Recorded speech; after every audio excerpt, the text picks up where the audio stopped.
आं दायो बे समाव दङ उदालगुरि जिल्लानि माखासे दाब दाब ओनसोलनि आबादारि बिथांमोनखौ लानानै माखासे मानि आबाद बिथिंखौ लानानै जों सावरायनो थाखाय बड'लेण्ड बुब्लिनिफ्राय ग्राउन्ड जिर' रिपर्ट लानो थाखाय हाबाफारि लादों आरो बे ग्राउन्ड जिर' रिपर्टआव जों गोबां मानि बाथ्रा सावरायगोन।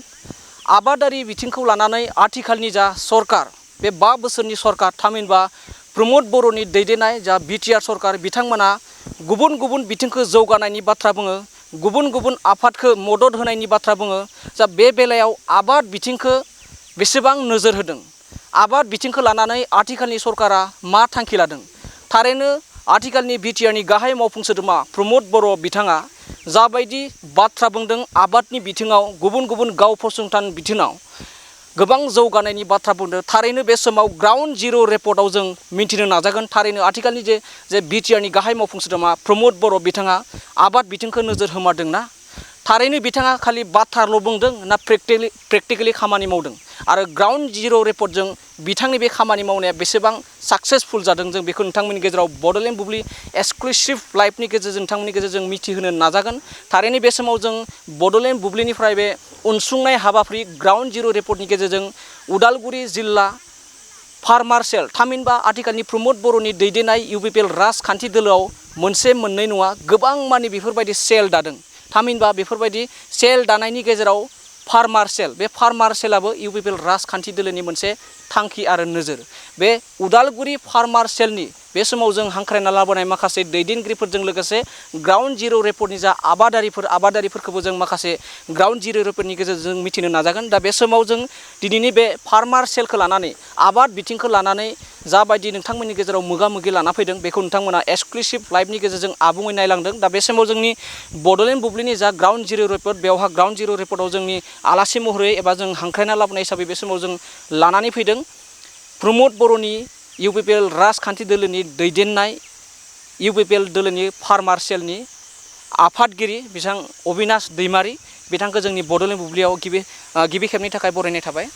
खुलुमबाय बड'लेण्ड बुब्लिसिम। बे समाव फिन आरोबाव जों आरोबाव सासे दंबावो बिथाङा जाबाय उदालगुरि जिल्ला फार्मार सेल इउपिपिएल राजखान्थि दोलोनि बिथां गाहाय नेहाथारि बिथाङा आगोना हाज'वारि। दा बे समाव बड'लेण्ड बुब्लिनिफ्राय गिबि खेबनि थाखाय बरायनाय थाबाय। खुलुमनाय थाबाय। बे समाव जों बिथांमोनजों गोबां बिथिंखौ लानानै सावरायगोन, आबाद बिथिंखौ लानानै आथिखालनि राजखान्थि बिथिंखौ लानानै लोगोसे राजखान्थि आथिखालनि जा सरकार बे सरकारा बिथांमोनखौ मदद होदोंना होआखै बे समाव जों माखासे मानि मिथिगोन आरो बे फार्मार सेलखौ मानो थाखाय दानाय जादों आरो बे दानाया बेसेबां जाफुंसार बेफोरखौ जों मोनफ्रोमखौबो नोंथांमोननि गेजेराव मिथिनो नाजागोन। बे समाव गिबि खेबनि थाखाय जों एबा गिबि खेब जों बिथांनियाव सोंथि खालामगोन जे उदालगुरि इउपिपिएल राजखान्थि दोलोनि जा फार्मार सेलनि आफादगिरि अबिनाश दैमारि बिथांनिजों जों मिथिनो नाजागोन जे थारैनो दा गुबुन गुबुन आथिखालनि जा प्रमद बर'नि दैदेननाय इउपिपिएल राजखान्थि दोलोआव गुबुन गुबुन दा गोबां माने सेल दानाय जादों। बिनि गेजेराव नोंथांमोननि बे फार्मार सेलाबो मोनसे। दा फार्मार सेल दानायनि गुबै जाहोना मा आरो थांनाय गोलाव समाव बेफोरबायदि फार्मार सेल दङ नामा? गुबुन गुबुन राजखान्थिफोरखौ नुनानैसो नोंथांमोना दादों ना गिबि खेबनि थाखाय नोंथांमोनानो बे फार्मार सेल दानाय जादों? आं बेखौनो बुंनो नागिरो जोंथ' 17 बोसोराव फार्मार सेल बिदि जों दानाय नुवाखै आरो गुबुन बिदि आबादारि आफाद जिथु 17 माने जोंनि हाग्रामा सरकारनि समावहाय बिदि जों दानायखौ नुवाखै। खिन्थु गिबि खेबावनो प्रमद बर' सारा जुदि बे 5 बोसोरनि बे 4 बोसोराव जोंखौ 2 बोसोरनि गेजेराव जोंखौ दाहोदों। दानानै गिबि खेबाव आंथ' अलरेडि आबाद मावखायोमोन, आं रावबो राजनिथि हान्जाजों आं लोब्बा गैखायामोन। ओमफ्राय आंखौ लेंहरलायनायलाय आं थांबाय आरो आबादारिनि बिबानखौ आं दायथ' लाबाय। थिग बेबायदि आं नुनो मोननाय बायदिब्ला माने बे प्रमद बर' सारानो गिबि खेबसिन माने फार्मार सेल आबादखौ दादों आरो बिनि गेजेरजोंहाय माने गोबां जायफ्रा मोजां मावथिफोर आबादारिफोर बेस्ट अफ दा फार्मारफोर बेखौ लानानै बिथांमोना जोंखौ लाबोदों, आं बेखौ नुनो मोन्दों। दा बे बुस्थुआ आगोलावनो थानांगौमोन 17 बोसोर बा 15 बोसोर समावनो थानायमोनब्ला दानि जोंनि आबादारिफ्रा गोबांखिनि माने आवगायलांनो हागौमोन आरो आबादारिफोरसे जोङो एवारनेस लाबोनो हागौमोन। खिन्थु जों दायो प्रमद बर' सारनि दैदेननायावहाय जोङो गोबां VCDC थांनानै APC जों बानायनाय जादों, फार्मार प्रडिउसार कम्पानि होनना बुङो जायखौ गभर्नमेन्टआ भारत सरकार बा आसाम सरकारनि गेजेरावहाय गोबां फान्डिं थायो बेखौ जोङो दाफुंनानै होनाय जादों आरो बेबायदिनो जोङो गभर्नमेन्टफोर फान्डिं लाबोनाय जादों आरो प्रमद सरकारनि सारनि समावहाय प्रत्येकटा 35 APC जे फार्मार प्रडिउसार कम्पानि उदालगुरि डिस्ट्रिक्टनि आन्दाराव जोङो 2 लाख दायो होनो हानाय जाबाय आरो बेबायदिनो आरो ट्रेक्टरफोर जोङो जायफ्रा महिलाफोर जायफ्रा मोजां आबादारिफोर महिलाफोर जों बिथांनोबो उइदार माने फिसा ट्रेक्टर जों होनाय जादों आरो गोबां मेसिनफोर होनाय जादों नोंथांमोना सोंनो हायो जोङो खिन्थु जायफ्रा बेफोर कुनु पार्टियाव गैया थेवब्लाबो जों बिथांमोन होनाय जादों जायफ्रा मोजां आबाद मावदों बिथांमोन होनाय जादों जाहाथे बेनि गेजेरजोंहाय गोबां माने आबादारि महिलाफोराबो आवगायलांनो हायो आरो बेबायदिनो होनाय जादों आरो गोबां एपिएससिफोरनो फार्मार प्रडिउसार कम्पानिफोरनो जों ट्रेक्टरबो होनाय जादों आरो बेखौ नोंथांमोना सोंनो हायो जाय जों बिथांमोननो जों होनो हायाखै आरो नै बावैसोनि गेजेरावहाय जों होनो थांगासिनो दङ आरो ट्रेक्टरबो आरो बेबायदिनो जोङो गोबां एपिएससिखौ लानानै जोङो माने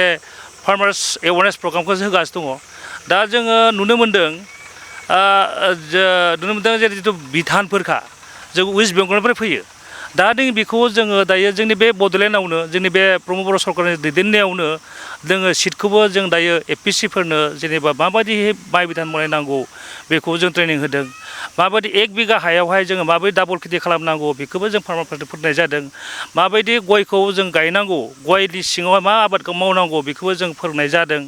आरो गयखौ आजिखालि जुगावहाय जोंनि हानि बिबाना खम जाबाय बेखौहाय जोङो 1 बिघा हायाव जों माबोरैहाय 2 बिघा खालामनो हायो माबायदि जोङो मोनसे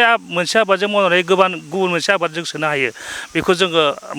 आबादारिफोरनो जों फोरोंगासिनो दङ दाखालि बावै जोंहा मेनि 10 थारिखआवहाय बरला भिसिडिसियावहाय जोङो गयखौ मोनसे जायगायावनो जों फांथाम करि गायनाय जादों आरो बेनिफ्राय बिनि गेजेरावहाय जों आरोबाव मोनसे गायनाय जाबावदों जे माने माल्टा अरेन्जखौ गेजेराव सोना होनाय जादों गासै जोंहा माने 24 फुटाव जोङो माने 24 फुट डिसटेन्सआव माने गयखौ गायनाय जादों आरो बे गेजेरावहाय जों माल्टा अरेन्जखौ सोनाय जादों बा बेनि गेजेराव ड्रागनबो सोनो हागौ नोंथाङा खान्थालबो सोनो हागौ नोंथाङा थाइजौबो सोनो हागौ बेबायदि जों 1 बिघायाव डाबल जों खेथिखौ फोरोंनाय जादों आरो फिसारियावबो जेनेबा फिसारियावबो जोंहा मोनसे फिसारियावहाय जोङो डाबल खेथि खालामनो हायो जोङो नाजों लोगोसे एम्बु सोनो हायो सामबु सोनो हायो नास्राय ना सोनो हायो बेफोरखौ जों फार्मारफोर थाङै जों फोरोंबाय थानाय जादों बे बुस्थुआ जुदि जों दायो गोबां जोंनि नुनो मोन्दों जोंनि बे उदालगुरि डिस्ट्रिक्टआवहाय जोंनि हा खालि थानायफोरखौबो जों थाङै बुंनाय जादों नोंथांमोना जे थांनानै डाबल खेथि खालामनांगौ मोनसेल' आबादजों जोङो थांना थानो हानाय नङा माने जोङो प्रत्येकता बिसि थांनानै जों फोरोंबाय थानाय जादों आरो बुंबाय थानाय जादों बेनिखायनो दा जोंहा आरो जोंहा मोनसे प्रब्लेम दंबावो जे जोंहा इन्सुरनि प्रब्लेम जोंहा लाइफ स्टकनियानो होन जा जों मैगं थाइगंनियानो होन फानलु खेथियानो होन उदालगुरियावहाय वाटारमेलन मैखोम जायोमोन बिनि गेजेराव जोंहा इन्सुर गैयिनि थाखाय जोंहा गोबां लस जादोंमोन नै बेखौ दायो प्रमद बर' सरकारनि दैदेननायावहाय बा जोंनि आसाम गभर्नमेन्ट हिमन्त बिश्व शर्मा प्रमद बर' सार आरो गुबुन सारनि दैदेननायावहाय दा बे क्रप इन्सुरा जानो थांगासिनो दङ आरो जोंहा सिगाङावहाय जोंहा माने मा बुङो मार्केटिं जोंहा गैयामोन जों गोबां नारसिनदोंमोन जे जुखामखौबो जेनेबा गभर्नमेन्टआ लायामोन दायो गभर्नमेन्टखौबो जों प्रेसार होदोंमोन जे गभर्नमेन्टआ जोंनि जुखामफोरखौ लानांगौ आरो माइखौबो लायामोन सिगाङावहाय दायो माइखौबो लानो थांगासिनो जों जुखामखौ पार केजियावहाय 22 थाखा 25 फैसा जोङो पार केजियाव जों मोननो थांगासिनो दङ बेनिखायनो जों बुंनो हायो प्रमद बर' दैदेननायावहाय बे फार्मासियेल दानाया गोबां गोहोम खोख्लैदों जोङो मोनसे एपिएससियाव बा मोनसे भिसिडिसियाव 500 जन जा मेम्बार दङ 500 जन होनोब्ला होमब्ला जोंनि प्रमद बर' देरहानाय 100% सियर मोनसे ब्लकआव मोनसे समस्थियावहाय 12टा थायो बा 10टा थायो 10टा थायोब्ला 500 इन्टु 2 ब्ला जागोन 2000 इन्टु 10 20,000 बे अंकआव जोंहा थांखाबाय बेखौनो आं नुनो मोन्दों आरो जेनेबा जितु प्रमद बर' सारा गोबांखिनि खामानि मावदों बेनिखायनो आबादारिफोरा बिजों दङ आरो 17 बोसोराव बिथांमोनाबो दानांगौमोन दाबो दिनै आबादारिनि बाथ्रा बुङा आं बेखौथ' नुवाखैनो दिनैसिमबो बिथांमोना बुङो हाग्रामानि लिडारफ्रा बुङो सोरबा जाख्ल'नायनो सोरबा मावाखैनो बेखौसो नुनो मोनो खिन्थु आबादारि साख्रि मानो बाथ्रा बुङा दिनैसिम दाबो बुं जों नोंथांमोन दाबो दङ खिन्थु जाय सरकारा जाय लिडारा जोंनि आबादारिनि थाखाय बाथ्रा बुंगोन जों बिदिनो दं रायजोफोरा बेखौनो जोङो लुबैयो आरो बिदिनो जों थाबाय थागोन थारैनो बे समाव आथिखालनि बिटिआरनि गाहाय मावफुं सोद्रोमा प्रमद बर' बिथाङा आबाद बिथिङाव माबोरैहाय नोजोर होदों आरो आबाद बिथिं एबा आबादारि बिथांमोनखौ माबायदि नोजोर होयोबा खामानि जाफुंगोन एबा ओनसोलाव जौगानाय फैगोन बेखौ लानानै बिथां उदालगुरि जिल्ला फार्मार-सेल बिथांनि आफादगिरि अबिनाश दैमारि बिथाङा फोरमायबाय बेजों लोगोसे आरोबाव जों दंफायो बिथां गाहाय नेहाथारि आगोना हाज'वारि बिथांनिफ्राय जों आरो माखासे मिथिनो नाजागोन जे बिथाङा गोबां जौगानायनि बाथ्रा बुंदों दा आथिखालनि बिटिआरनि गाहाय मावफुं सोद्रोमा प्रमद बर' बिथाङा गोबां बिथिङाव जौगानायनि बाथ्रा बुंबाय थादों सोलोंथाइ गेलेनाय बायदि बायदि बिथिंनि गेजेराव दा बे समाव आबाद बिथिंखौ थारैनो बिथाङा फोरमायनाय बायदि बिथाङा बुंनाय बायदि जौगानाय फारसे नोजोर होमारदोंना?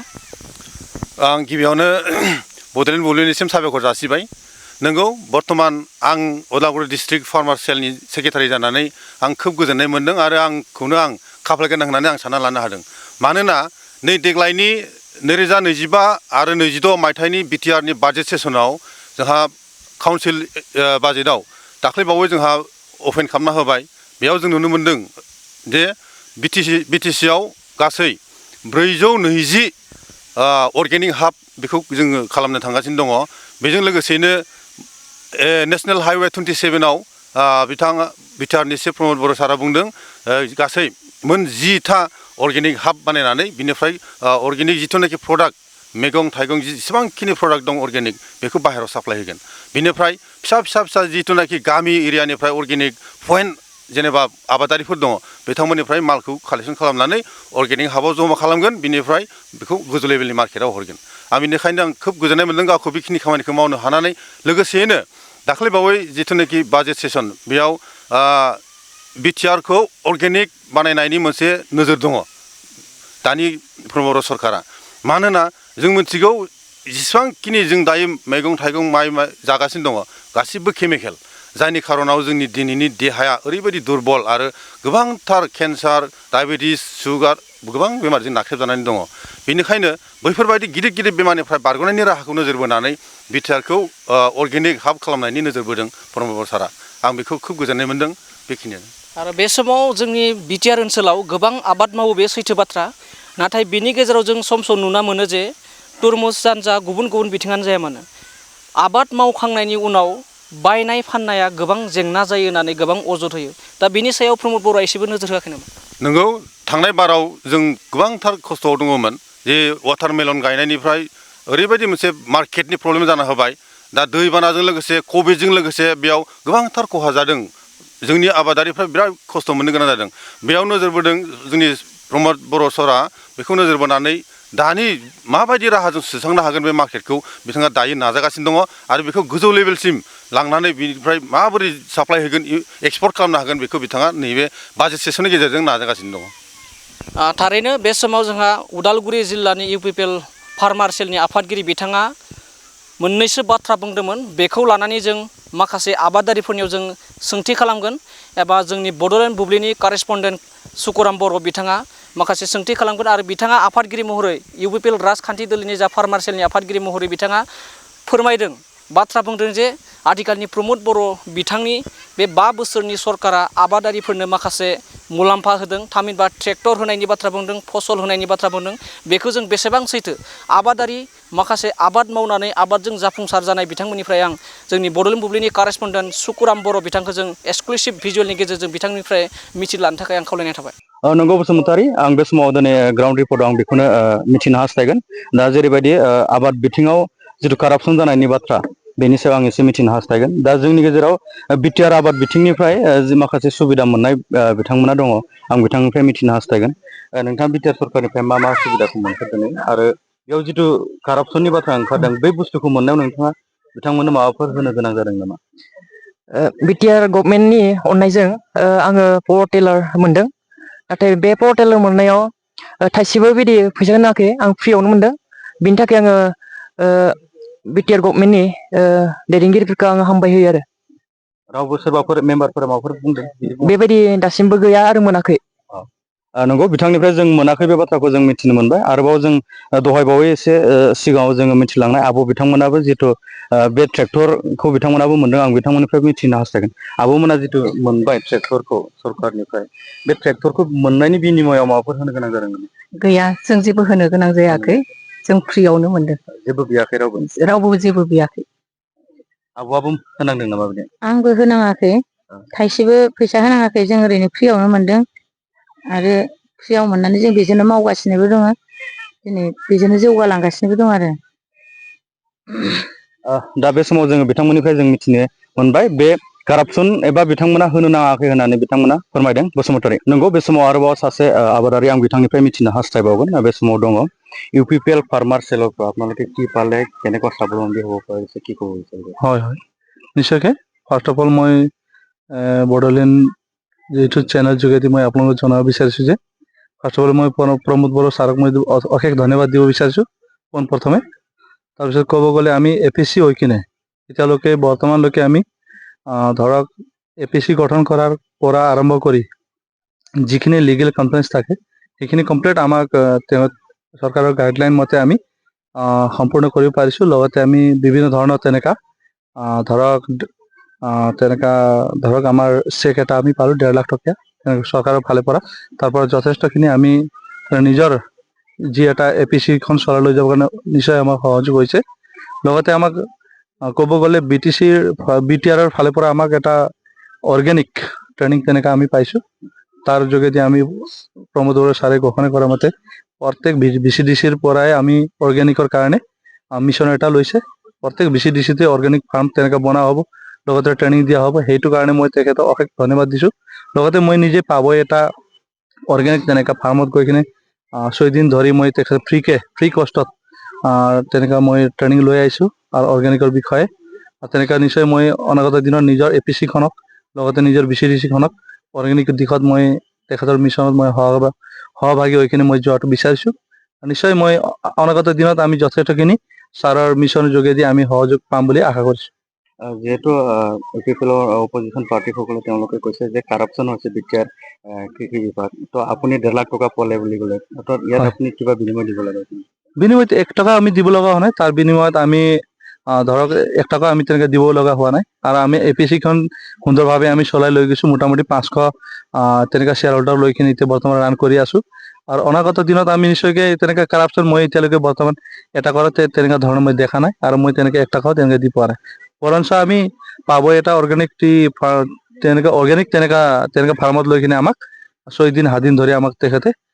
অৰ্গেনিকৰ বিষয়ে আমাক ট্ৰেইনিংহে বৰঞ্চ আমাক পাইছোঁ। লগতে আমাক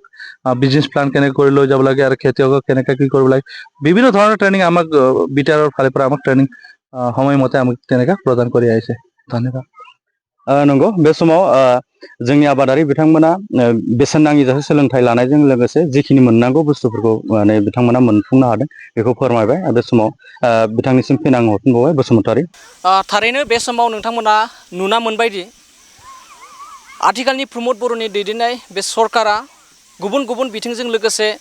सोलोंथाइ बिथिंखौ लोगोसे गुबुन गुबुन फालांगि बिथिंखौ लानानै जाबायदि जौगानायनि बाथ्रा बुंदों, बेजों लोगोसे जों आरोबाव सरजाबफानाय हाबाफारि बेनो जाबाय आबाद बिफान। बे आबाद बिफानखौ थारैनो मावफुंदोंना मावफुङाखै जों ग्राउन्ड जिर' रिपर्टनि गेजेरजों नोंथांमोननो दिन्थिलांगासिनो। बेबायदिनो फिन आरोबाव मिथिबावगोन जेराव आथिखालनि जा प्रमोद बर'नि दैदेननाय UPPL राजखान्थि दोलोआ मोनसे फार्मार सेल दादों। बे फार्मार सेल दानायनि जाहोनफोरखौ नोंथांमोननो फोरमायबाय। दा बेनि गेजेरावनो जों मोनसे राजखान्थि बिथिंखौ जों सोफादेरनो नागिरदों। बेनो जाहैबाय थांनाय 17 बोसोराव हाग्रामा महिलारि बिथाङा खोब गोख्रोङै सरकार सालायबोदोंमोन। बे सरकार सालायबोनायावहा थांनाय 17 बोसोरावनो जुदि बे आबाद बिथिङाव जुदि मायाबा मोनसे बाथ्रा बुंनाय बा मायाबा मोनसे साननायब्ला दिनै बेसेबां जौगागौमोन होनना नोंथाङा सानो? आरो बिनि सायाव हाग्रामा महिलारि बिथाङा जे बेफोरबायदि आबाद एबा फार्मार सेल दानाय जायासै, बिनि सायाव माबायदि अजद दिखांगोन? आं बड'लेण्ड बुब्लि निउस चेनेलनि गेजेरजों बेखौनो फोरमायनो सानो दि हाग्रामा महिलारि बिथां थांनाय 17 बोसोर बिथाङा सासन खालामलांबाय। आङो बिथांखौ डाइरेक्टलि मोनसे नामाखौनो होगोन, बिथाङा मिशन आरो भिजन गैया बिथांनियाव। जायनि खारनाव बिथाङा बे 17 बोसोराव बिथाङा आबाद बिफानखौ बिथाङा एसेबो टाच खालामनो हायाखिसै।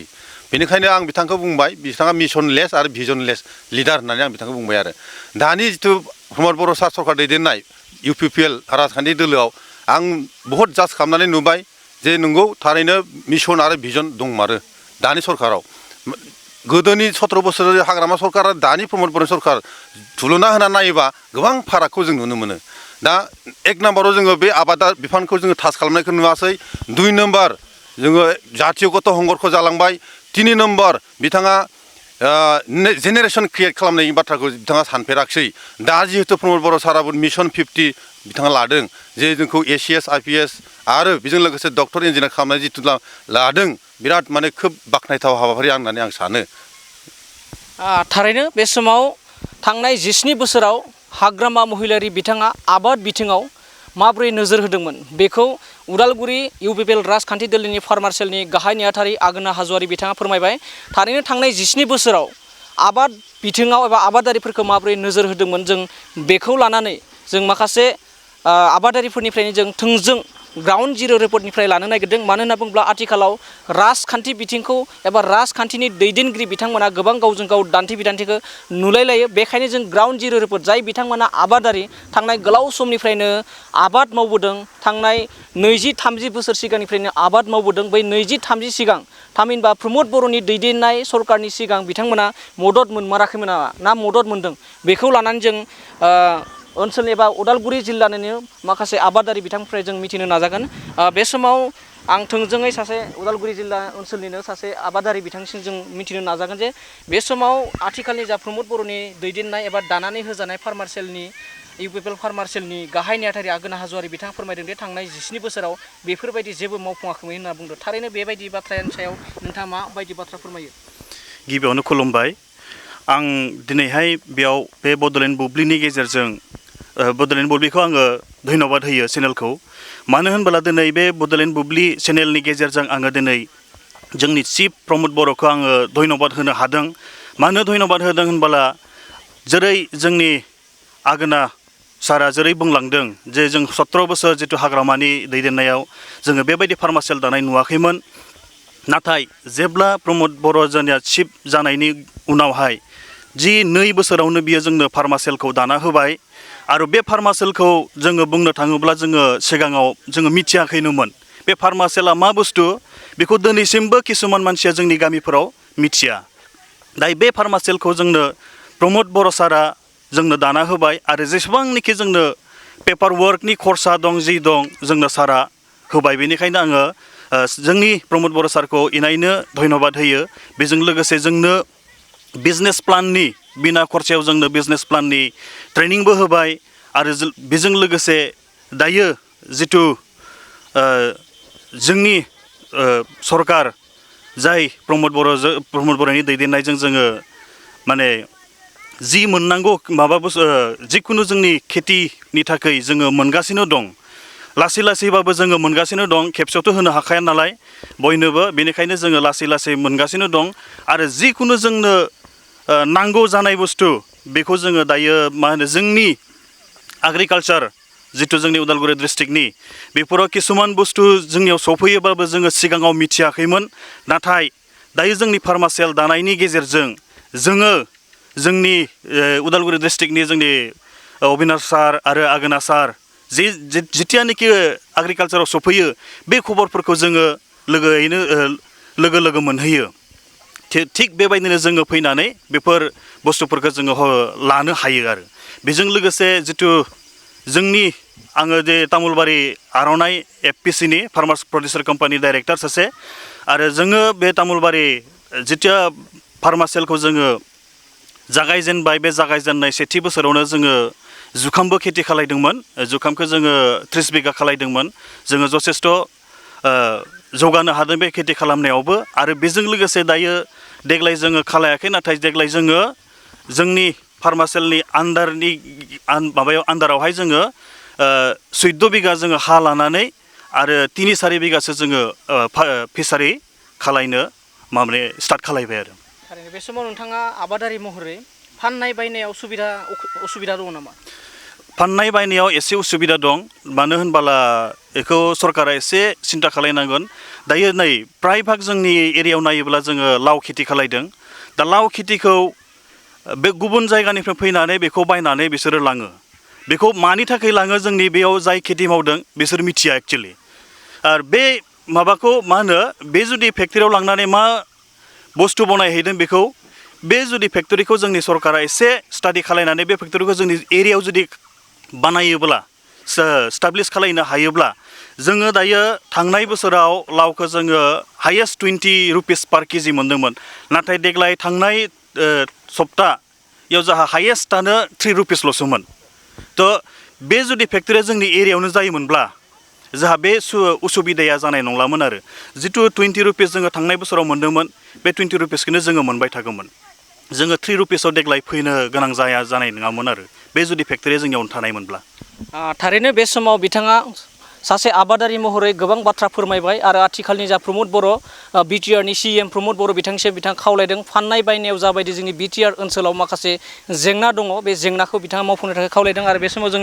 आंनि सेराव दङ सासे लाइमोन आबादारि होनना बुंनांगोन जेराव बिथाङा गोबां आबाद मावनायखौ जों माखासे ससियेल मिडियानि गेजेरजों नुनानै मोनो। बे समाव थारैनो आथिखालनि जा बिटिआरनि गाहाय मावफुं सोद्रोमा प्रमद बर' बिथांनि सायाव बिथाङा आबादारिफोरखौ जे नोजोर होगोन बेनि सायाव नोंथाङा फोथायनाय दङ ना?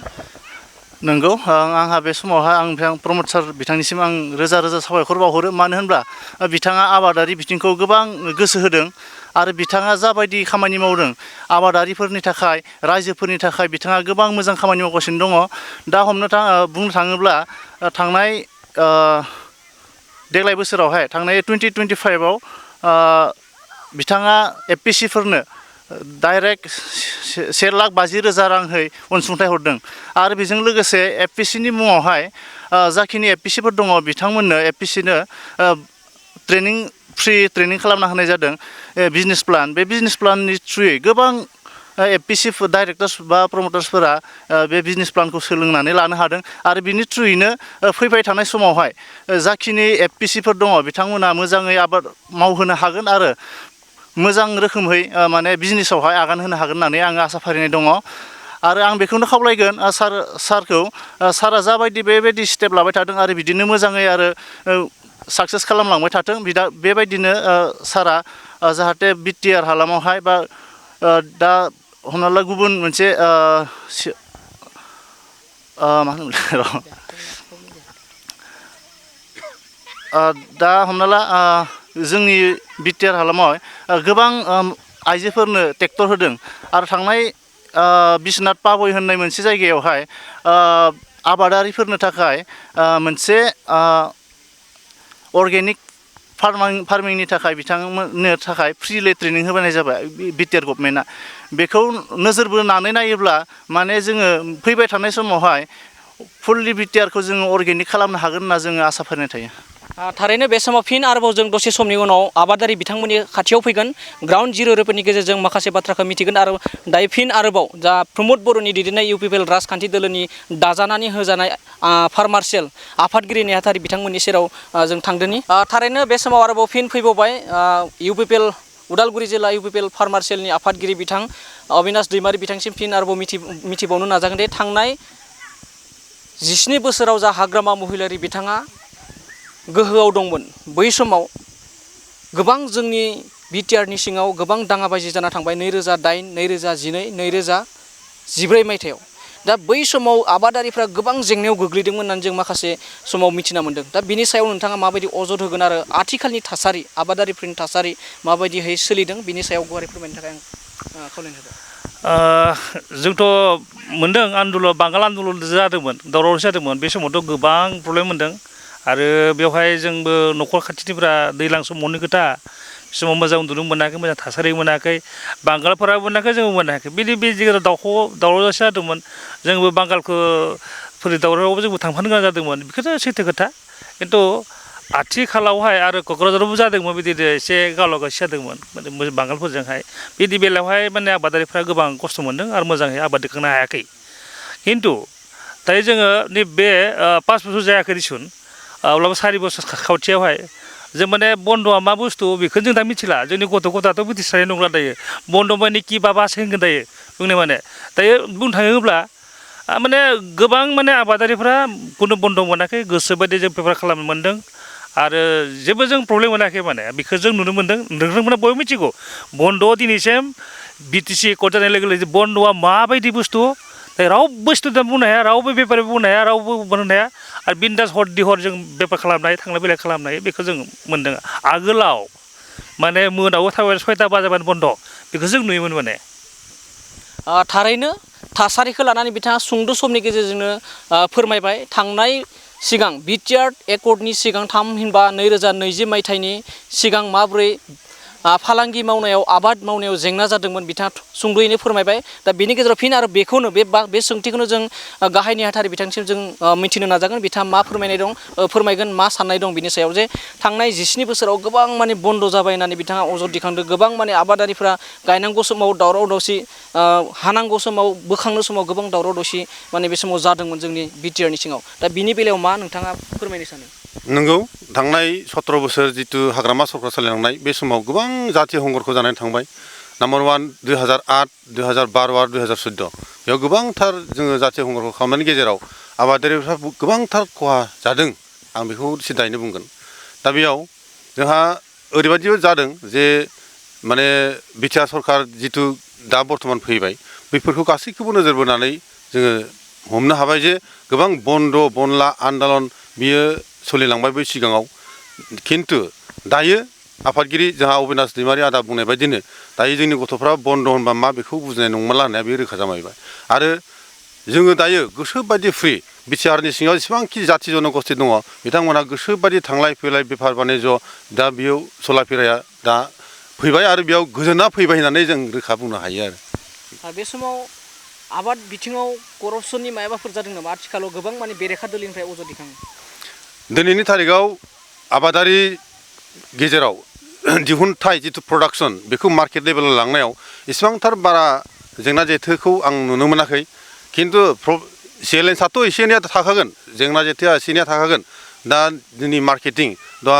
जोंनि गेजेराव इन्डास्ट्रियेलाइज जाजोबनो हायाखै बिनिफ्राय जोंनि प्रडाक्टखौ जोङो फाइनाल स्टेपआव खालामनो हायाखै दा बेखौ जोंहा बिटिआर प्रधान प्रमद बर' सारा लासै लासैनो बेखौ लाबोगोन जोंहा आसा दं आरो आंनिफ्रायबो रिकुवेस्ट खालामनाय जाहाथे जोंनि बिटिआरनि ओनसोलाव पटेन्सियेलिटिस जेरै नाम्बार 1आव दङ जोंहा अमा नाम्बार 2आव दङ जुखाम नाम्बार 3आव दङ बेबायदिनो जोगोनार लाव बहुद मोजां मोजां जोंनियाव दङ थारैनो बे समावहा बेफोरबायदि अमा बोरमा ट्रेक्टर बेफोरखौ मोननो थाखाय क्रप्स घुस होनांगौ जायो नामा बेफोरबायदि आंनि मिथिनायावथ' बेबायदि जायाखै आरो आं जानायखौ नुवाखै खुद आङो उदालगुरि डिस्ट्रिक्ट फार्मासिनि सेक्रेटारिबाबो आं बड'लेण्ड फिग मिसनाव आं दङ हिसाबै आं बेखौ रोखा बुंनो हायो बेबायदि जेबो थाइसेबो थाखा कारापसन जायाखै आरो थारैनो बे समाव बिथां गाहाय नेहाथारि दा प्रमद बर'नि दैदेननाय इउपिपिएल राजखान्थि दोलोनिफ्राय दाजानानै होनाय फार्मार सेलनि गाहाय नेहाथारि बिथाङा जायखिजाया आबाद बिथिङाव मोनसेबो बेफोरबायदि करपसन जायाखै जाख्ल'नाय जायाखै होनना फोरमायदों बे समाव बे बाथ्राखौनो लानानै जाय बिथांमोना बेनिफिसारि बिथांमोननिसिम आं जोंनि बड'लेण्ड बुब्लिनि कारेसपन्डेन्ट सुकुराम बर' बिथांखौ जों एक्सक्लुसिभ ग्राउन्ड जिर' रिपर्टनि गेजेरजों जाय बेनिफिसारि बिथांनिसिम जों मिथिहोनो थाखाय गुरै खावलायनाय थाबाय नंगौ राजेब दानि बिटिआर जितु सरकार इउपिपिएल दैदेननाय प्रमद बर' दैदेननाय जितु बिटिआर सरकार बे बिटिआर सरकारा मोनफ्रोमबो बिथिङाव समाजखौ जौगानायनि जि मोनसे लामा बे लामाखौ खामानिखौ मावबाय थादों होननानै जोङो मिथिनो मोनबाय थादों आरो बिनिनो गेजेराव मोनसे मैखोम मोनसे बिफान जायखौ आबादारि बिफान होननानै बुङो बे आबादारि बिफाननि गेजेरजों समाजखौ साबलम्बि खालामनाय गावनि आथिङाव गसंनायनि जि मोनसे थासारिखौ लाबोनो नाजानाय बे थासारिखौ लाबोनो नाजानानै उदालगुरि जिल्ला फार्मार सेल बे फार्मार सेलनि गेजेरजों मोनफ्रोमबो ओनसोलाव आरो बिटार नाङैनो बे फार्मार सेलनि गेजेरजों मोनफ्रोमबो ओनसोलाव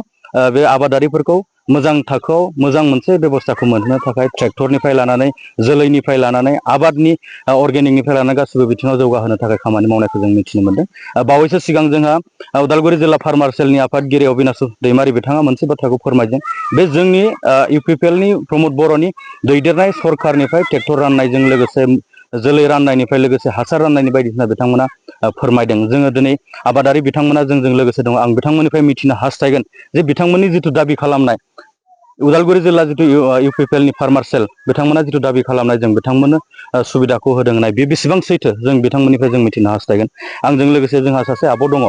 दिनै उदालगुरि जिल्ला फार्मार सेल आफादगिरि अबिनाश दैमारि बिथाङा मोनसे बाथ्राखौ दाबि खालामदों जे जोङो गासैबो बिथिङाव जोङो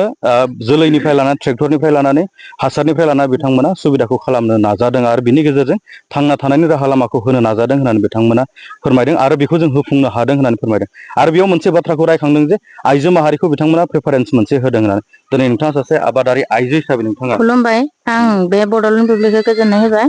थारमाने जोङो जेनेबा आबादारि हिसाबाव जोङो बुहुत खामानि जौगानायबो मोनदों माने एपिसि माबानिफ्राय फार्मार सेलनिफ्राय माने जों नांगौ बायदि गैयि समाव जों मोनाखैमोन माने दा मोननानै जों बुहुत जौगानाय जादों आरो माने उमेनफ्राबो ओरैबायदि जौगानो हादों माने खेथि मावनाय फोथाराव ट्रेक्टर हालेवनाय माबा हालेवनाय बेफोरखौ हिनजावफ्रा रोङामोन दा रोंजोबबाय दा जोङो बिटिआर सरकारनिफ्राय बुहुत अनसुंथाइबो मोनदों आरो जों माबायदि अनसुंथाइखौ मोननो हादों माने अनसुंथाइखौ जोङो बुहुत अनसुंथाइ मोनदों माने गारि मोनदों मा गारि जेरैहाय मोनदों? ट्रेक्टर ट्रेक्टर हेन्ड ट्रेक्टर माने बेखौनो जों सालायनानै दिनै गोजोननाय फैदों आरो माने बुहुत खेथिबो मावदों आं बुहुत माने आगोल आं जेबो गैयामोन दा माने बे बिटिआर सरकार फैनायनिफ्राय बुहुत माने आवगायनोबो हादों आरो रोंलांदोंबो खेथि बाथिफोरखौबो मावनो रोङिफोरखौबो रोंलांनाय जाबाय जेनेबा जेरै दा जोङो अर्गेनिक मैगंफोरखौ गायनाय बायदिसिना गायनायफोरखौ जों माने एबारनिफ्राय जों सुरु खालायगोन इसोर अनसुंथाइ होयोबा जुदि माने बिसोरो जोंनो जगायना होयोबा जों माने बेफोर खामानिखौ जों फुरा मावलांनाय लामा लादों जेनेबा दिनै उमेनफ्राबो जोंजों बुहुत मानसिफ्रानो माने मावफानाय सोलोंबोदों दिनै मोनसे जायगायावनो 20 बिगा 30 बिगा गाहाम खेथि मावलांनो हादों देग्लाय माने 5 बोसोरावनो बुहुत जौगादों आरो जोंनि उमेनफोरा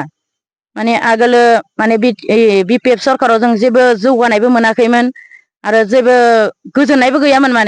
माने नायानोमोन बिदि जेनेबा फार्मारनि माबाखौनो नायामोन आरो माने खेथिनि माबाफोरखौबो उमेनफोरखौ फोरोंनायनि प्लान गैयामोन दा जेरै प्रमद बर' सार फैनाय लोगो लोगो दिनै बेखिनि खामानियाबो जादों आरो माने गथ'फोर फोरोंनो हाथारिफ्राबो दिनै बे खेथि मावनानैनो माने सोलोंहोनो हादों फोरोंनो हादों जेरैहाय बर' बिमाफोराबो जेरै बेफोरबायदि मावनानै देखायनो हायोबा फिसाफ्राबो रोंलांगोन बा बै रोंथारि उमेनफोराबो माने बेफोरखौ रोंलांगोन आरो माने बे माबाखौ जेनेबा खेथिखौ बोरैहाय मावनांगौ बेफोरखौबो माने बुहुद फोरोंलांबाय थादों आरो दिनै एपिएससिआ फोरोंलांबाय थादों ट्रेनिं लाहोलांबाय थादों गामि गामि माबालांबाय थादों जेनेबा बै गैथारिफोराबो दिनै खेथि मावनानै बुहुद जौगालांदों आरो माने बिटिआर सरकार फैनायनिफ्राय बे आरो साबायखर थाबाय आब' बिथांनिसिम बिथाङा फोरमायबाय आरो लोगोसे खाथियावनो जोंहा सासे आब' दंबावो आं बिथांमोननिफ्रायबो मिथिनो हास्थायगोन एपिएससि जायखौ खुलुमबाय बुंदों जेरै फार्मार सेल बिपिएलनि बिथांमोननि दानिया बेसेबां गोजोननाय दं गोजोननाय दोङो मानोथो जोङो आंथ' बेसे गोबाव जायाखै आबाद मावनाया आंहा मोनसे सिमां दङमोन आं जोबोद मोजां मोनो खेथि खालामनानै ओमफ्राय आं बेबायदिनो सानोमोन सानसे समाव जोंहा गोबां केमिकेल बेबायदि बेबहार जायो गोबां सुबुंफोरा बिदिनो बेराम जादों ओमफ्राय आंनियाव मोनसे सोंथि फैबाय थायोमोन अर्गेनिक जोंनि जायगायाव जुदि खेथि खालामनो हायोबोला जोंहा बेसेबां मोजां जागोन जोंनि देहानि थाखायबो मोजां जागोन आरो सुबुंफोरखौ मोजां आबादनि बेबायदि फिथाइ सामथाइ जाहोनो हागोन जोंनि देहाफोरा बेबायदिनो दिनै केमिकेल बेबहार खालामना गोबां बेबायदिनो जोंहा बेमार आजारफोरा जोंहा साग्लोबबोगासिनो दङ दा बे बेमारफोरनिफ्राय जों गोजानाव थानो थाखाय जोंहा जेबो राहा गैया माथ्र' जोङो जानाय लोंनायनिफ्राय जिहेथु अर्गेनिक बे अर्गेनिकखौ जों खालामनो हायोब्ला जोंनि बे बिटिआर ओनसोलाव मोजां जागोन बेखौ साननाय दंमोन बिदिनो आं अर्गेनिकखौ खालामबोबाय थादों बिदि खेथि फिसा बिलाहै बेबायदि खेथि खालामबाय थानायावनो हरखाबै सानसेखालि आंनो बेबायदि खबर सफैबाय बेबायदि जोंहा बे एग्र' बे फार्मारनिफ्राय बिदि ट्रेक्टर होदों आंहा गोबां गोब्राब जायोमोन माने खेथि खालामनायाव ट्रेक्टर गिदिर बेबायदि गैयियाव जोंहा गोबां उसुबिदा जायोमोन दायोथ' जोङो आइजोफोरानो सालायनो हानाय बेबायदि ट्रेक्टर फिसाखौ जोंनो होबाय बेयाव जोंहा गोजोननाय थाबाय आरो बेजोंनो जोंहा गोबां बेबायदि खेथि खालामनो थाखाय आइजोफोराबो बिदि राहा लामाखौ मोनदों बेनिखायनो आं जोबोद गोजोननाय मोनदों आरो बेजों जोंनि उननि जिथु जोलैफोर बिथांमोनाबो जोंबायदि फार्मार जिथु खेथि खामै खामै जाग्राफोरा जायहा इडुकेटेड नङा आइजोफोर बिथांमोना बेखौ सोलोंबोनो मोनगोन बेखौ आं आसा थायो आरो नोंथाङा जिथु अर्गेनिक खेथि खालामो दिनै बिटिआर सरकारा बाजेटआव 400 अर्गेनिक हाब बनायनायनि मोनसे थांखि लादों बेखौथ' आं मिथिया अब्लाबो आं सानदों जे खोनाबाय जोबोद मोजां जादों बेबायदि खालामोबाथ' जोंनि जायगाफोरा डेभेलप जागोन आरो नंथारगौ बेखौ आं साबायखर बावो इयुननि दिनाव जाहाथे बे जिथु थांखि लादों बेयो साक्सेस जाहाथे जों जायो सिगांनिफ्रायनो आबादखौ मावोमोन आं सिगांनि सिगां समाव नैबे फार्मार सेला दङना गैयामोन आरो जुदि दङमोनब्ला नोंथाङा बिथांमोननिफ्राय सहायफोर बिदि मोनदोंना मोनाखै आं बेबायदि सिगाङावथ' बेबायदि मोननाय जायाखैमोन जेब्ला आङो अबिनास जिथु भाइ बिथाङा आंनो बेबायदि खोन्थादों बेबायदि ट्रेक्टर फैनायनि खोथाखौबो आंखौ सासे मानसिया बुंबाय माने बेबायदि आइजो आं सिगांनिफ्रायनो खेथि खालामोमोन नालाय बेनिफ्राय बियो आंखौ नुनानै आंनि नामखौ थिसननानै होबाय बिदि थिसनना होनायाव आं बे ट्रेक्टरखौ मोननो हाबाय आं सिगांथ' बेबायदि आं जेबो मोनाखै आंहा जेबो गैया आं पार्टिफोरजोंबो जेबो लोब्बा गैया आं सासे साधारन फार्मार आरो खेथि खालामग्रा माने बिथांमोननि मददजों आइजो माहारिया दिनै न'खर सालायनो हानायनि मोनसे लामाखौ मोनदों। औ नंगौ नोंथाङा मोनदों रोखा बुङो। रोखा बेयो साबायखर थाबाय आब' बिथांनिसिम। थारैनो बे समाव नोंथांमोननि गेजेराव रोखा फोरमायबाय जे आथिखालनि प्रमद बर'नि बिटिआर सरकारनिफ्राय जा बेनिफिसारि जा मोनगिरि ट्रेक्टर बायदिसिना मोन्दों बिथांमोननि सायाव जों रोखा जों नोंथांमोननि गेजेराव ग्राउन्ड जिर' रिपर्टखौ लानानै फैबाय जे बेनि गेजेरजों फिन आरोबाव माखासे आथिखालनि जा लाइमोन बे लाइमोनफोरनि सायाव जों सुंद'यै जों माखासे बाथ्रा मिथिनो नाजागोन जे आथिखालाव गोबां लाइमोनफ्रा साख्रि नङाब्लानो जेबो जाया होननानै साननानै लायो नाथाय साख्रिनि अनगायैबो जे आबाद मावनानै सासे जाफुंसार जानो हायो गोबां बेफोरबायदि गिदिर गिदिर बिदिन्थि दङ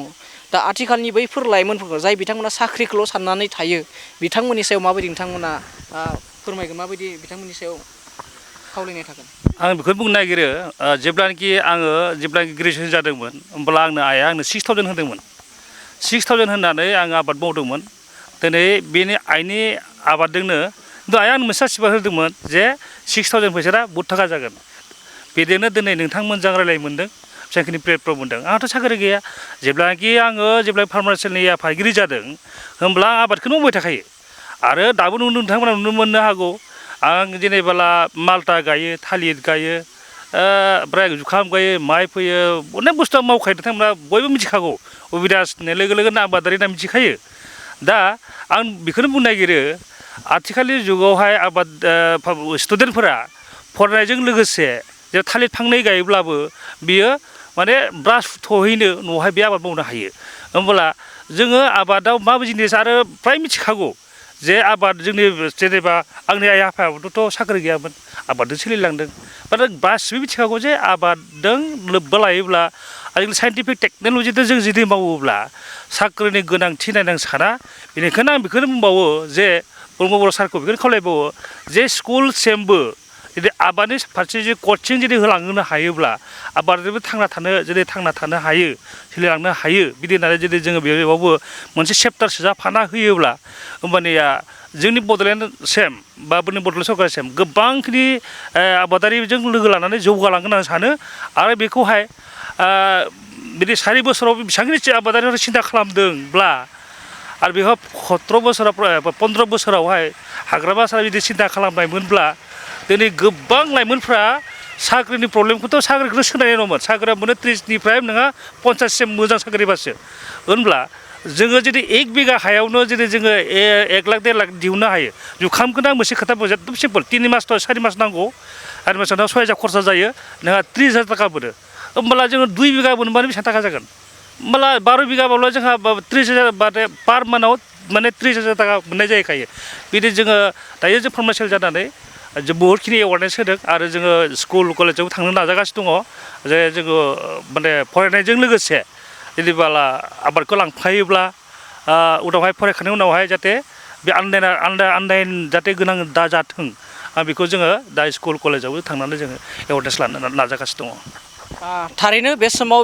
अबिनाश दैमारि होनना बुङोब्ला आथिखालाव बिटिआर ओनसोलाव गोबाङानो मिथियो होनना बुङोब्ला बांद्राय जानाय नङा जेराव बिथाङा सासे आबादारिजों लोगोसे फालांगिरि होननाबो बुंनांगोन दा बिथाङा फोरमायबाय जे आथिखालाव लाइमोनफ्रा सोलोंथाइजों लोगोसे आबादखौ गावनि जिउआवहा मावलांनांगौ एबा लालांनांगौ एबा आबाद मावनायखौबो जे सोलोंलांनांगौ बे बाथ्राखौ फोरमायदों आरो बे आथिखालनि लाइमोनफोरखौ लानानैनो माबायदिहाय आथिखालनि थासारिजों सोनारनानै आबाद मावनांगौ बेखौ लानानै माखासे आबादारिफोरनिफ्राय आं जोंनि बड'लेण्ड बुब्लिनि करेसपन्डेन्ट सुकुराम बर' बिथांखौ आङो ग्राउन्ड जिर' रिपर्टनि गेजेरजों फोरमायनो थाखाय आं खावलायनाय थाबाय। नंगौ दिनैनि समाव लेखा गोरों लाइमोनफोरा दिनै आबादनि बिथिङाव गोबां जौगानायखौ जों नुनो मोनदों आरो बिनि गेजेरजों माबायदि गावनि लामाखौ मोजाङै गावनि आथिङाव गसंनो थाखाय माबायदि खामानि मावलांनो हायो आं बिनिफ्राय मिथिगोन सासे लाइमोन आबादारि बिथाङा दङ जोंजों लोगोसे दिनै लेखा गोरों लाइमोन बिथांमोननो आबादा माबायदि लामाखौ होयो माबायदि जोङो लेखा फरा रोङो होननानै जोङो जास्ट जेनेबा सरकारनिफ्राय माबा मोनसे साख्रि मोनगोन बा सुबिदा मोनगोन होननानै जों बिदि जों नेबाय थालायनांगौ दरखार गैया जोङो गावनि जों जे थांना थानायनि राहा जों बेखौ आबादनि गेजेरजोंबो जों खालामनानै लानो हायो जे न'खराव हाफोर एसे थायोब्लानो जों आबाद मावनो थाखाय जों गोबां हा नाङा बिगासे बिगानै हा थायोब्लानो बिनिफ्राय जोङो आथिखालाव गोबां साइन्टिफिक मुगाजों माने आबाद मावनानै जे गावनि राहाखौ खालामनानै लानो हायो जोङो गुबुननि सायाव सोनारनांगौ गोनांथि गैया होनना आं सानो आरो बे समाव जिहेथु आंबो दा आबाद मावनानै गाव सोलिगासिनो दङ बा सासे लेखा गोरोंब्लाबो जों सरकारनि माबा मोनसे सुबिदा बा जों बिदि साख्रि बाख्रिखौ नागिरथिंबाय थायाखै जों आबाद मावनानै जास्ट दा गावखौ दैदेनगासिनो दं आरो दासिम आरो दैदेनलांनो हायो माने आबाद मावनानै गावनि जिउखौ लेखा गोजौ थाखोनि फरायनायजों लोगोसे आबादखौ लांफायोबा मोजां जायो। औ नंगौ जोङो लेखा फरायनानै जे जोङो साख्रिखौ मोनथारगोन जों बेखौ आसा खालामनो हाया जिहेथु गाव सोलिलांनांगोन नङा होमब्ला सोलिनो थाखाय जों हयथ' माबा मोनसे नों अल्टारनेटिभ जों राहाखौ लाथारनांगोन हयथ' गोबां बेफार बिजनेस मावनोबो जेनेबा सोरबा गोसो गोनांफ्रा मावो नाथाय जुदि न'आवनो थानाय नों माबा मोनसे सोलोंनो सानोब्ला नोङो आबाद मावनानै नों गावखौ दैदेनलांनो हायो होननानै आं फोथायो आरो बेयो जोंनि गोरोन्थि जों हयथ' जों साख्रिखौ जों नागिर जों मोनाबो जालांनो हागौ बिथिं जुदि जोबनायाव जोङो बैसोबो थांगोन बिथिं नों साख्रिखौबो मोनहैला लास्टावहा नोङो गाव उन दाहाजों नों भुगिनांहैनो गोनां जानो हागौ आरो बेखायनो जों खावलायनो नागिरो जेनेबा जोंनि लेखा गोरों लाइमोनफोर बिथांमोना जे जास्ट माने साख्रिखौ होसोलासिनो जोङो आबाद मावनानैबो गावनि न'खरखौ दैदेनलांनो हायो होननानै आं 100% माने फोथायनाय दं आरो आंहा बेखिनियानो नंगौ लेखा गोरों लाइमोनफोरा साख्रिखौ नेयालाबासिनो आबादखौबो थांनानै थानो हायो बेखौ समान समानै सोलोंथाइजों लोगोसे साख्रि होसोनायजों लोगोसे आबादखौबो लांफानो थाखाय बिथाङा खावलायदों। थारैनो बे समाव नोंथांमोना जोंनि बे बड'लेण्ड बुब्लि खौरांनि जा अनसुंनाय हाबाफारि बे अनसुंनाय हाबाफारिनि गेजेरजों जा आबादारि बिथिङावहा जाबायदि नोंथांमोननि गेजेराव अनसुंनाय हाबाफारिनि गेजेरजों माखासे बाथ्रा लानानै फैबाय एबा माखासे जाबायदि आथिखालनि प्रमद बर'नि दैदेननाय सरकारनि सायाव गोबां बाथ्रा सावरायबाय थांनाय गोलाव समनि जा हाग्रामा महिलारि बिथांनि सायावबो गोबां सावरायबाय दा बे समाव प्रमद बर' बिथाङा जेराव नोंथांमोनखौ फार्मार सेल दाना होनाय हिसाबै फैबाय थानाय समाव आबादारि बिथिङावहा नोंथांमोना एबा फार्मार सेलनिफ्राय फिन आरो प्रमद बर'नि सरकारखौनो फैफिननो थाखाय खामानि मावनो माबोरै लाहार फाहार खालामना दं एबा माबोरै लाहार फाहार खालामनाय जादों? गोजोनथाव राजिब नोंथांनि बिदि कुइसना आं खुब गोजोननाय मोन्दों। बर्थमान उदालगुरि डिस्ट्रिक्ट फार्मार सेल हिसाबै जोङो दाजाना होनायनि उननिफ्राय जों गोबांथार आबादारिफोरनि खाथियाव थांबाय दायो जोङो ब्लक उदालगुरि डिस्ट्रिक्टआव गासै 9 ब्लक दङ जों बे 9 ब्लकखौ जों दानानै होखांबाय बिनि उनाव लासै लासै जोङो प्राइमारिसिम थांगोन बे प्राइमारिसिम थांनायाव हाइ कमान्डनि अर्डार बायदियै जोङो डाइरेक्टलि बेखौ जोङो हेन्डेल खालामनो हानाय नङा बेखौ डिपार्टमेन्टेल जाय अफिसार बिथांमोनखौ लाफानानै प्राइमारि बडिखौ गठन खालामनाय जागोन। दा आं बेखौनो खावलायदों जे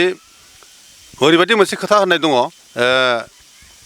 मटर साइकेलखौ साफ्रेनाय एक्सिलेटारखौ सायाबानो मटर साइकेला थाबथायो थिग बेबायदिनो मानसि माहारियाबो खामानि मावाबानो दुखिया जायो। दा बेनिखायनो नैबे बाथ्रा बानखौ लानानै जोङो गासिबो प्राइमारियाव गामियाव आबादारि बिथांमोनजों जोङो एवारनेस होगासिनो दङ माबायदि मावनांगौ बबे समाव मा मावनांगौ जोलैनि खोथा गासिबो फारसेथिंनिफ्राय जों बिथांमोनखौ फोरोंलांनानै जोङो ओरैबायदि मोनसे बिटिआर डेभेलप खालामनो नागिरदों आबादनि गेजेरजों जों बेखौ साननानै दङ। बेनिखायनो जोंनो आरो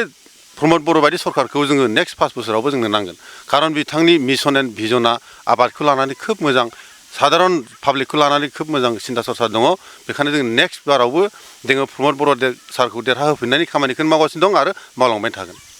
थारैनो बिथाङा मोनसे बाथ्रा भावनि गेजेरजों मोजां बिदिन्थि होलांबाय दा बेखिनियाव जों जोबथा सोंथि खालामगोन बिथां आफादगिरि अबिनाश दैमारि बिथांनिसिम जे बे समाव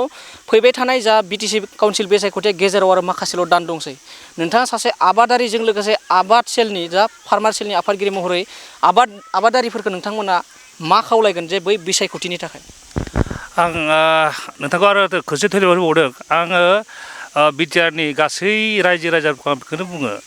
जाय सरकारा आबादारिनि थाखाय सागोन लाखिगोन बा सागोन होगोन जाय जोंखौ हेफाजाब होगोन बेबायदि सरकारखौ जाहाथे नेक्स्ट फैगोन समावबो लैहोर लैहोरै जाहाथे प्रमद बर' सारखौनो मदद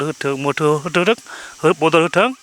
आरो दायो नुनो मोन्दों जुदि हाग्रामा साराबो जुदि हायोब्ला आबादारि गांखं मोनसे दाना हो मानो होनब्ला हाग्रामा सारनि जिथु माबाफ्रा आबादारिफ्रा जोंनि आबादाव फैनो नागिरा जों बुंनायाव फैनो नागिरा दा हायोब्ला जुदि बिटिसिखौ डेभेलप खालामनांगौ होननानैलाय बिटिआरखौ डेभेलप खालामनो नांगौ होननानैलाय बेनिखायनो जे फार्मासियेला जाया आबादारिनि थाखाय बाथ्रा बुंगोन बेनो होनाया मोजां होननानै आं सानदों आरो कुनु दिनैसिमबो बिपिएफनि हान्जानिफ्राय बा जोंनि हाग्रा सारनिफ्राय जों आबादारिनि बा खामानि मावगोन बुंनायखौ जों नुनो मोनाखै दिनैसिमबो 15 बोसोरावथ' इलेक्सन गेलेबाय बेबो जों नुनो मोनाखै बे 4 बोसोरावथ' जेनेबा बेयावबो जों बुंनायखौ नुवाखै थिग दं प्रमद बर' सारहा बिदि आबादारि जुदि इलेक्सननि सिगां आबादारि बिदि मोनसे गैयामोन गांखं गैयामोन दायो आबादारि गांखं दाना होबाय दाना होनाय लोगो लोगोनो नायदो एबाराव आबादारिया बेसांखिनि भट माने बे बिटिआर सरकारनि प्रमद बर' सरकारनो इउपि सरकारनो बेसां होगोन नोंथांमोना नाय जोंनि भैरबकुन्द समस्थिखौनो बुंनो थांसै आं भैरबकुन्द समस्थियावनो दायो आबाद मोनसे भिसिडिसियाव 2000 ब्ला जों बेसेबां जागोन 10टा भिसिडिसियाव हा 20,000 बेनि इजि अंकआव जों देरहाखाबाय जाया जों होमब्ला प्रत्येकआवबो जों देरहाखागोन आगोलावथ' जोंहा बिदि प्रमद बर' सारनियावबो बिदि कनसेप्टआ गैयामोन